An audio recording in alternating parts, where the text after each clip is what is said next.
Halo guys, kemarin ada berita heboh viral banget yaitu terkait TKI ya, dimana dia sudah menjalani karantina 14 hari dan sudah mulai bekerja di majikan, tapi majikan nggak percaya karena dia dari Indonesia. Lalu majikan minta tes ulang COVID dan hasilnya ternyata positif, padahal sebelumnya negatif. Karena hal ini, seorang TKW Vietnam itu melarikan diri karena takut diperiksa.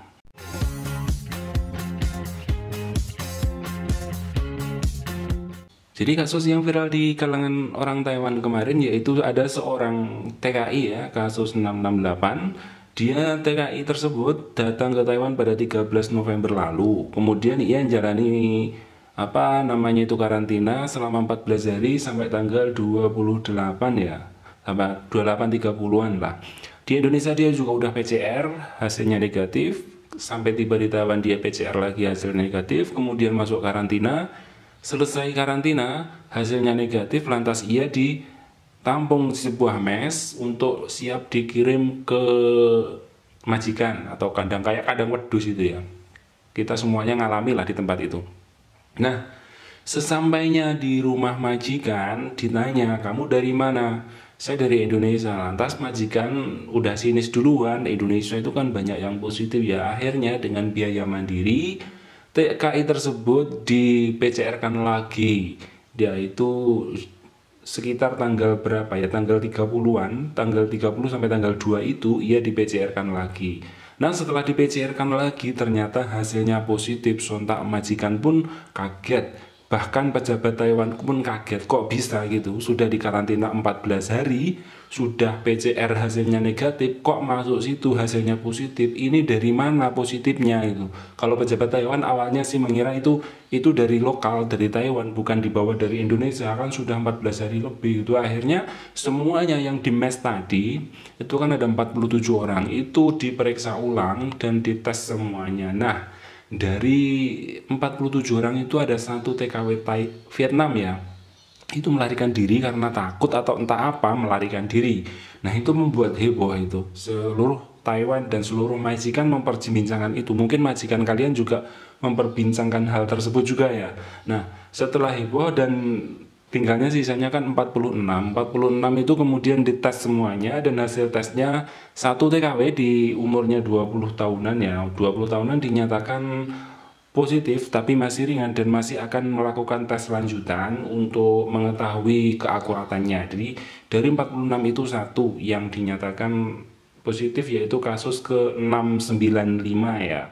Cuman itu karena nggak begitu kuat jadi harus ditunggu lagi. Kalau dari kasus itu katanya sih itu kasus dari luar negeri itu, cuman belum jelas hingga saat ini. Dan orang Vietnam tersebut itu sudah kembali ke sudah ditemukan ya, dan sekarang katanya sih sudah ditemukan, sudah diperiksa juga itu. Nah, ini kasus gimana sih sebenarnya? Karantina 14 hari itu berguna apa enggak sih? Itu tuh nggak tahu loh semuanya itu.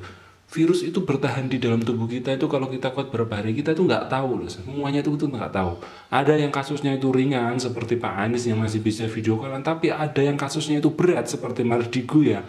Kemarin juga kena COVID gitu, kasusnya berat. Dia sampai bilang nafas saja sesek banget gitu loh. Terus selain itu juga ada itu di seorang ustadz itu dulu di Jawa Timuran itu juga ada, kalau istrinya itu menyaksikan bagaimana susahnya suaminya itu bernafas. Nah, ada dua jenis COVID, yaitu ringan dan berat. Nah, bagi kawan-kawan, kita kan nggak tahu, 14 hari nggak menjamin, PCR nggak menjamin, semua obat kalau belum ada vaksin itu nggak menjamin. Sebenarnya yang terbaik obatnya itu adalah plasma. Cuman orang-orang yang sudah sembuh dari COVID itu hanya sedikit yang mau menyumbangkan plasmanya. Nah, untuk teman-teman dimanapun berada, sebaiknya kita tuh harus jaga diri lah. Ya, tidak ada cara lain untuk menjaga dari semua itu kecuali jaga diri. Jaga diri dari interaksi dengan orang lain, apalagi di Hong Kong, di Taiwan, di Indonesia semuanya sedang lagi heboh-hebohnya. Di Hong Kong sekarang dendanya udah dinaikkan jadi 5.000 kalau kamu kumpul lebih dari 2 orang tanpa masker dan sebagainya. Itu juga akan diterapkan dan akan ditilang langsung di tempat, itu juga ada beritanya seperti itu. Di Taiwan juga sudah diterapkan pemakaian masker. Jadi kemanapun kamu keluar rumah, setidaknya atau seyogyanya kamu itu harus memakai masker dan hindari interaksi dekat-dekat dengan orang lain yang tidak perlu, karena kita tidak tahu siapa yang ada COVID di dalam tubuhnya dan siapa yang tidak itu.